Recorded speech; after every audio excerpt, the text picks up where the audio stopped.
میرے نزدیک اس دور میں قرآن مجید کے اس اعجاز اور اس کے ایک معجزہ ہونے کے لیے سب سے بڑی دلیل علامہ اقبال کی شخصیت ہے۔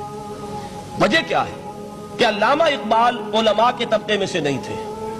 ظاہر بات ہے کہ جن کا پورا جن کی زندگی گزرتی ہو قال اللہ و قال الرسول میں، ان کے دلوں میں عظمت قرآن کی، ان کے دلوں میں حضور کی محبت یہ تو سمجھیے کہ ہونی ہی چاہیے، ان کے شب و روز اسی میں گزرتے ہیں۔ لیکن یہ کہ ایک ایسا شخص جس کی تعلیم ہے کالجوں کی، یونیورسٹیوں کی، جس نے مشرق اور مغرب کے فلسفے کھنگال ڈالے، وہ شخص، اور وہ بھی اس دور میں جبکہ ہم پر مغرب سے مروبیت بہت شدید تھی۔ آج تو وہ مروبیت بہت کم ہو چکی ہے۔ آج تو ہمارا عام نوجوان وہ آنکھوں میں آنکھیں ڈال کر بات کرتا ہے، اس میں خود اعتمادی ہے۔ ہمارا بھی اپنا ایک معاشی نظام ہے، ہمارا اپنا ایک سیاسی نظام ہے، ہمارا ایک اپنا سماجی نظام ہے، ہماری اپنی سوشل ویلیوز ہیں۔ آج کا نوجوان الحمدللہ احیاء اسلام کی وہ جد و جہد وہ مرحلہ در مرحلہ بہرحال آگے بڑھ رہی ہے۔ وقت لگے گا لیکن یہ کہ اس میں یقیناً ترقی ہوئی ہے۔ اسی کا مظہر یہ ہے کہ خود اعتمادی ہے۔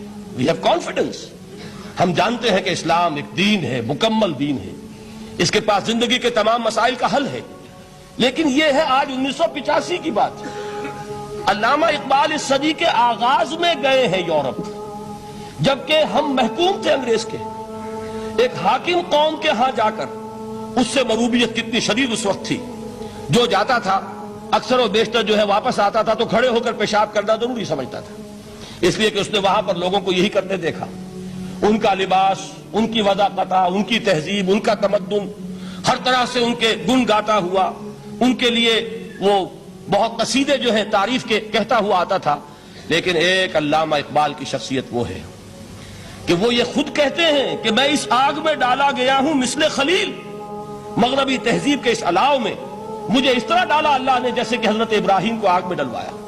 میں اس تہذیب کے اس الاؤ کے اندر سے ہو کر آ رہا ہوں، اور میں نے یہ دیکھ لیا ہے کہ یہ تہذیب کھوکھلی ہے، اس کے اندر کوئی پائیداری نہیں ہے، نظر کو خیرہ کرتی ہے تب چمک تہذیب حاضر کی، یہ صناعی مگر جھوٹے نگوں کی ریزہ کاری ہے۔ اور دیار مغرب کے رہنے والوں، خدا کی بستی دکان نہیں ہے، کھرا جسے تم سمجھ رہے ہو وہ اب ذرے کا معیار ہوگا۔ تمہاری تہذیب اپنے خنجر سے آپ ہی خودکشی کرے گی، جو شاخ نازک پہ آشیانہ بنے گا ناپائیدار ہوگا۔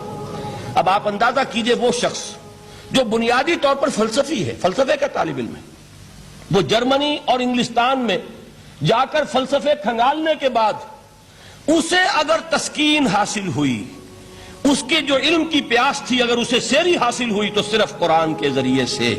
نہ کہیں جہاں میں اما ملی، جو اما ملی تو کہاں ملی میرے جرم خانہ خراب کو تیرے عفو بندہ نواز میں۔ یہ وہ شخص ہے، آخری زندگی میں ان کا کام صرف ایک رہ گیا تھا، قرآن کی تلاوت۔ بڑے بڑے فلسفی ملنے آتے تھے علامہ اقبال سے ملنے، وہ سمجھتے تھے بڑی لائبریری ہوگی، جیسے بڑے وکیل اس کی لائبریری آپ کو معلوم ہے کتنی جلدیں رکھی ہوں گی، خوبصورت جلدیں بنی ہوئی، ایسے ہی کوئی بڑا فلسفی، بڑا پروفیسر، اس کی سٹڈی، اس کی کتابیں بڑی مروب کن ہونی چاہیے۔ لیکن علامہ اقبال کے ہاں سب کتابیں اٹھوا دی تھی انہوں نے، صرف ایک کتاب رہ گئی۔ اور سید نذیر نیازی کا نام آپ نے سنا ہوگا، انہوں نے جب یہ گواہی دی ہے، یہ واقعہ شاید آپ کے علم میں نہ آیا ہو، یہ بہت اہم واقعہ ہے۔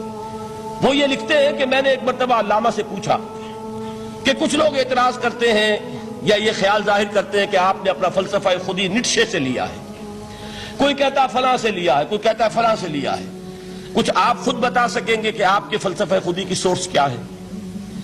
تو علامہ نے کہا کہ اچھا کل فلاں وقت آ جانا تو میں تمہیں لکھوا دوں گا، ڈکٹیٹ کرا دوں گا۔ تو سید نذیر نیازی کہتے ہیں کہ میں بہت خوش ہوا کہ یہ سعادت میرے حصے میں آ رہی ہے کہ علامہ اقبال خود مجھے تحریر کرائیں گے کہ میرے فلسفے کی سورس کیا ہے، میں نے کہاں سے اخذ کیا ہے۔ دوسرے روز وہ گئے، حاضر ہوئے، بڑے ہی ارمانوں کے ساتھ پینسل اور کاپی لے کر بیٹھے۔ علامہ نے فرمایا ذرا قرآن مجید نکال لاؤ۔ وہ قرآن مجید لائے، حیران ہوئے، یہ فلسفے کا سورس مجھے ڈکٹیٹ کرانے چلے تھے، یہ قرآن مجید کہہ رہے۔ کہا کہ ذرا سورۃ الحشر اس کا آخری رکوع، وَلَا تَكُونُوا كَالَّذِينَ نَسُوا اللَّهَ فَأَنسَاهُمْ أَنفُسَهُمْ أُولَٰئِكَ هُمُ الْفَاسِقُونَ۔ اے لوگوں، ان لوگوں کے مانند نہ ہو جانا جنہوں نے اللہ کو بھلا دیا تو اللہ نے انہیں اپنی خودی سے غافل کر دیا، اپنے آپ سے بیگانہ بنا دیا، یہی ہیں لوگ جو فاسق ہیں۔ علامہ نے کہا میرے فلسفے کی سورس یہ میں آپ کو بتانا چاہتا ہوں. اس معنی میں کہتا ہوں کہ اس دور میں علامہ اقبال کی شخصیت کو میں اعجاز قرآن کا سب سے بڑا مظہر سمجھتا ہوں.